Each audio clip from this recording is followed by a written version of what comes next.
நிறுத்துங்கள். உங்கள் ராசி இதில் இருந்தால் இந்த ஒரு நிமிடம் உங்களுக்காகத்தான்.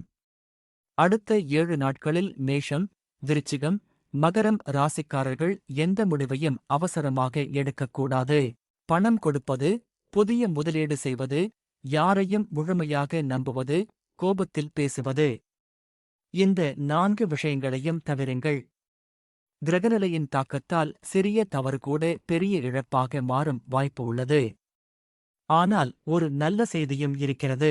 இந்த சோதனை உங்கள் வாழ்க்கையை கெடுக்க வரவில்லை. உங்களை பெரிய உயரத்திற்கு தயார்படுத்த வருகிறது. ஒவ்வொரு சனிக்கிழமையும் எண்ணெய் தீபம் ஏற்றி உங்கள் பெற்றோரின் ஆசீர்வாதத்தை பெற்றுக்கொள்ளுங்கள். தடைகள் மெதுவாக விலக ஆரம்பிக்கும். உங்கள் ராசி மேஷம், விருச்சிகம் அல்லது மகரம் என்றால் உடனே கருத்தில் உங்கள் ராசி பெயரை பதிவு செய்யுங்கள். இந்த தகவல் உங்கள் குடும்பத்தினருக்கும் பயன்படலாம். அவர்களுக்கும் பகிருங்கள்.